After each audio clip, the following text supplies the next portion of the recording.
Hey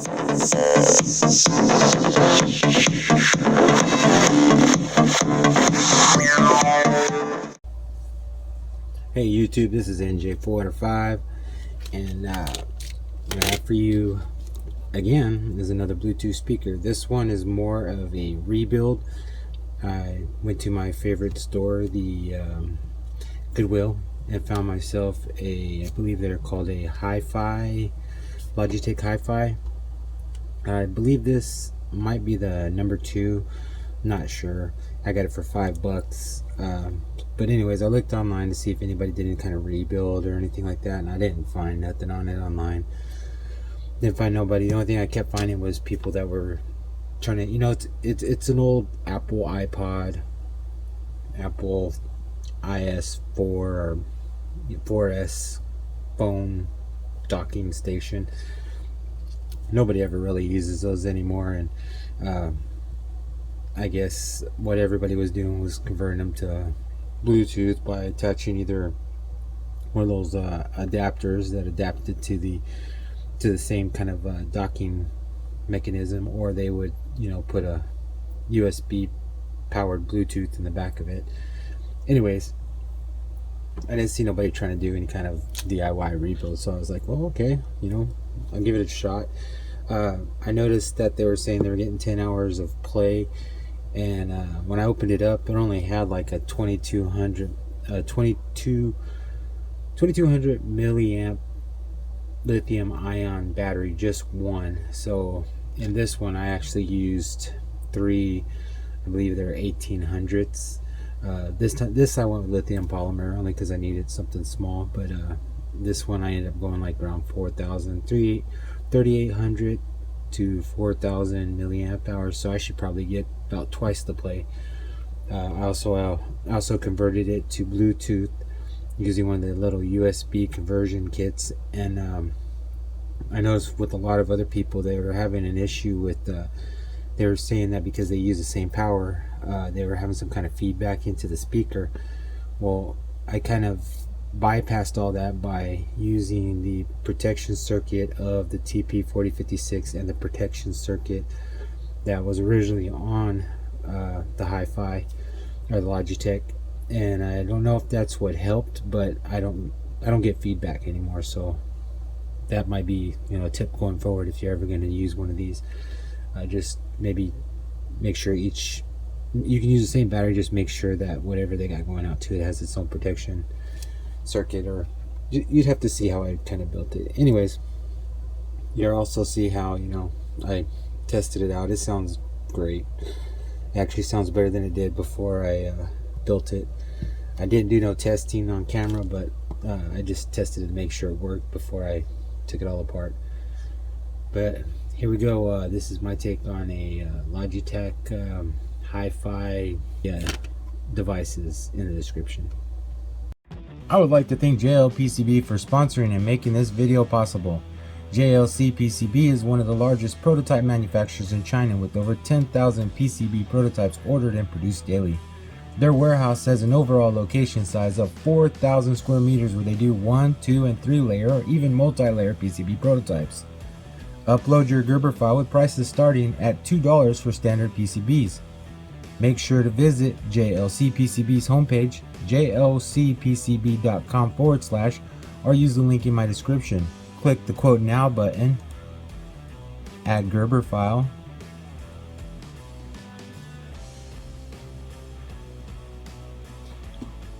or if you're using the easiest PCB designer site, Easy EDA,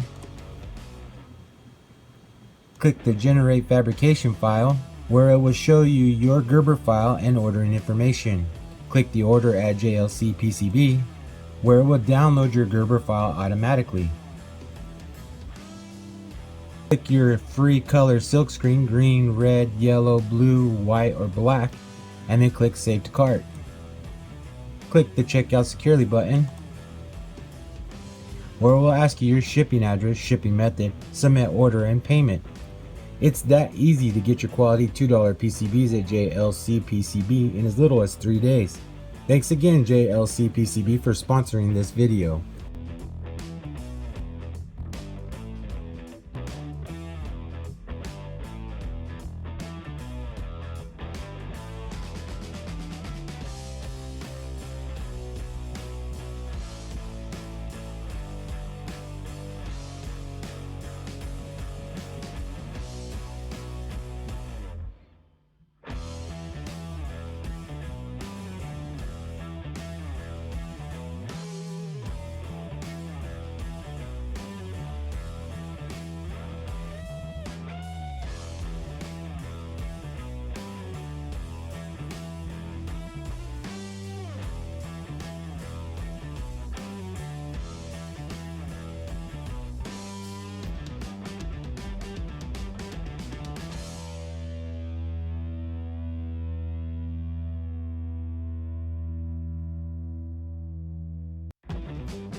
All right, YouTube, that was it.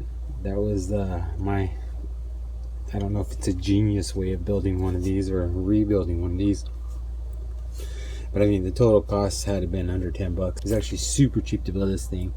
Didn't really cost me nothing. I found out later on that, you know, while I thought the remote control would be a good idea, I found out later on, because of the way these things are built, if you plug in anything in the back of it and it has power, it has music going to it, it automatically turns the power on.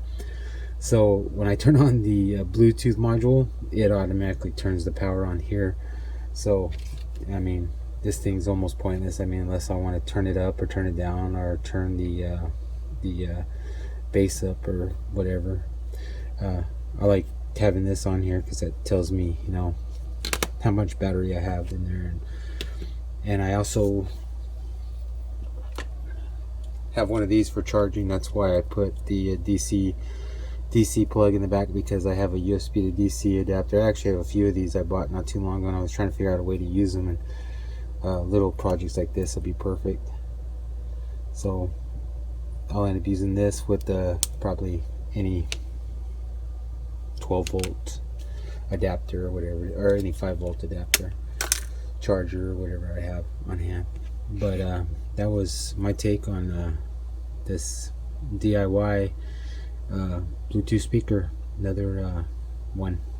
If you have any questions, or if you have a comment on how if you have any questions, or if you have any comment on maybe the way I've built this, or maybe something I could have done better, please leave them in the comment section, or just comment. Please like, subscribe, and share, and I'll check you guys out in my next video.